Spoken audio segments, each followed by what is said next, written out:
എല്ലാ ഭക്തജനങ്ങൾക്കും കതിർവേൽ മുരുകൻ യൂട്യൂബ് ചാനലിലേക്ക് ഒരിക്കൽ കൂടി സ്വാഗതം. അപ്പോൾ എൻ്റെ ചാനൽ ആദ്യമായിട്ട് കാണുന്ന ഭക്തജനങ്ങളാണെങ്കിൽ ചാനലൊന്ന് സബ് ചെയ്യുക. അപ്പോൾ കാര്യത്തിലേക്ക് കിടക്കാം. നമുക്ക് എല്ലാവർക്കും ശത്രുദുരിതമായിട്ടുള്ള പ്രശ്നങ്ങളുള്ളതാണ്. ശത്രുദോഷമില്ലാത്ത മനുഷ്യരില്ല. സ്വാഭാവികമായിട്ട് എനിക്കുണ്ട് ശത്രു, നിങ്ങൾക്കുണ്ട്. പക്ഷേ ശത്രുക്കളെ നമ്മൾ തിരിച്ചറിയുന്നില്ല. നമുക്ക് ശത്രുദോഷങ്ങൾ കൂടി വരുന്നു. നമ്മൾ എല്ലാ ക്ഷേത്രത്തിലും പോയി ഈ ശത്രുവിന് വേണ്ടിയുള്ള വഴിപാടുകളാണ് മിക്ക ക്ഷേത്രങ്ങളിലും നടക്കുന്നത്. നമ്മൾ ഒരു കാര്യം ശ്രദ്ധിക്കേണ്ടത്, നമ്മൾ എത്ര ശത്രു സംഹാരമായ അർച്ചനകൾ ഇല്ലെങ്കിൽ പുഷ്പാഞ്ജലികളൊക്കെ നമ്മൾ ചെയ്യുമ്പോൾ ചിലയിടത്തൊക്കെ ചെയ്യുമ്പോൾ ഭയങ്കര ഫലം കിട്ടും. അതായത് കാര്യം അറിയാതെ ഈ ചില ആൾക്കാർ ഈ ശത്രു സംഹാര അർച്ചന ഇല്ലെങ്കിൽ എന്താ പറയുക പുഷ്പാഞ്ജലികൾ അങ്ങനെയൊക്കെ ഒത്തിരി കഴിയുന്നു. പക്ഷേ അങ്ങനെയൊക്കെ നടത്തിയിട്ട് ആ ഒരു ദോഷം മാറില്ല അല്ലേ, അത് അങ്ങനെ തന്നെ നിൽക്കുന്നത്. അപ്പോൾ ദോഷം മാറണമെങ്കിൽ എന്ത് ചെയ്യണം? അതായത് നമ്മൾ ശത്രു സംഹാര മന്ത്ര പുഷ്പാഞ്ജലി എന്ന് ഉദ്ദേശിക്കുന്നത്, നമ്മൾ ഒരു വ്യക്തിയായിട്ട് വഴക്കിട്ട് നിൽക്കുവാണെങ്കിൽ ആ വ്യക്തി നമ്മളോടുള്ള വൈരാഗ്യങ്ങളൊക്കെ മറന്ന് പരസ്പരം സ്നേഹിച്ച് ഒന്നു ചേരാൻ വേണ്ടിയുള്ള പുഷ്പാഞ്ജലികളാണ് ശത്രു സംഹാര മന്ത്ര പുഷ്പാഞ്ജലി. ചില ആൾക്കാർ പറയാനുണ്ട്, നമ്മൾ ജോലി ചെയ്യുമ്പോഴത്തേക്ക് അവരെല്ലാ ദിവസവും ജോലിക്ക് വന്നു, പുള്ളിക്ക് എന്താണ് പ്രശ്നം?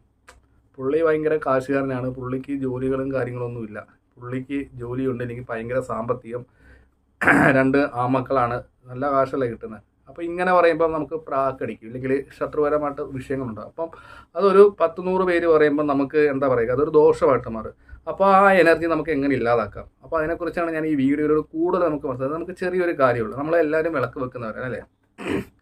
വൈകുന്നേരം വിളക്ക് വെക്കുന്ന സമയത്ത് നമ്മുടെ വീടിന് ചുറ്റുപാടുമുള്ള ചെമ്പരത്തിപ്പൂ ഇല്ലെങ്കിൽ ചെത്തിപ്പൂ, ഈ ചെത്തിപ്പൂ ഇട്ടിട്ട് അമ്മേ നാരായണ, ദേവി നാരായണ, ലക്ഷ്മി നാരായണ, ഭദ്രേ നാരായണ എന്ന് ചൊല്ലി ആ പുഷ്പം വിളക്കിലേക്ക് ഇടുക.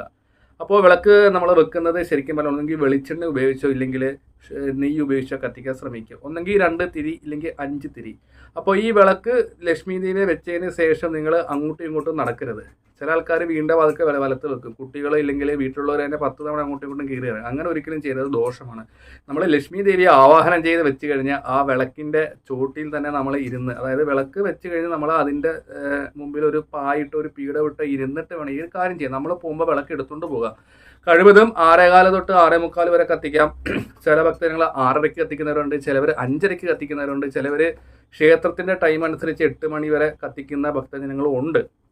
അങ്ങനെ കത്തിക്കുന്നതിന് വിരോധമൊന്നുമില്ല. പക്ഷേ വിളക്ക് വെക്കുമ്പോൾ അങ്ങോട്ടും ഇങ്ങോട്ടും കണക്കരുത്. അപ്പോൾ അതുകൊണ്ട് ഒരു 10 മിനിറ്റ് കത്തിച്ചാലും മതി. അപ്പം ഈ വിളക്ക് വെക്കുന്ന സമയത്ത് നമ്മൾ ചെമ്പരത്തിപ്പ് ഇട്ട് നമ്മുടെ ശത്രുദോഷങ്ങൾ മാറാൻ വേണ്ടി ദേവിയോട് പ്രാർത്ഥിക്കുക. അപ്പോൾ നമുക്ക് ശത്രുപരമായ ദോഷങ്ങൾ നമുക്ക് എന്താ പറയുക മാറ്റം ഉണ്ടാകും. നമുക്ക് എല്ലാ ദിവസവും നമ്മുടെ ശരീരത്തെ നെഗറ്റീവ് എനർജികളൊക്കെ മാറി നമുക്ക് പോസിറ്റീവായിട്ടുള്ള ഓരോ ദിവസം കഴിയുമ്പോൾ ചിന്തിക്കാനുള്ള കഴിവുകൾ, ഈ പറയുന്ന ശത്രുദോഷങ്ങൾ, തടസ്സങ്ങൾ, പ്രാക്ക് അങ്ങനെയുള്ള കാര്യങ്ങൾ നമുക്ക് ഏക്കത്തില്ല. അത് നമ്മൾ 3 ദിവസം തന്നെ ഈ വിളക്കിൻ്റെ ചുവട്ടിൽ ചെമ്പരത്തിപ്പൂ, ചെത്തിപ്പൂ ഒക്കെ ഇട്ട് പ്രാർത്ഥിച്ച് കഴിയുമ്പോൾ ഓട്ടോമാറ്റിക്കലി ഈ ചെയ്യുന്ന വ്യക്തികൾക്ക് ഒരു പോസിറ്റീവ് എനർജി ഉണ്ടാകും. നമ്മുടെ കാര്യങ്ങളൊക്കെ ഒരു തടസ്സവും കൂടാതെ നമുക്ക് മുന്നോട്ട് പോകാനും പറ്റും. അപ്പോൾ വീഡിയോ ഇഷ്ടപ്പെട്ടെങ്കിൽ ഇതൊന്ന് ഷെയർ ചെയ്യണം.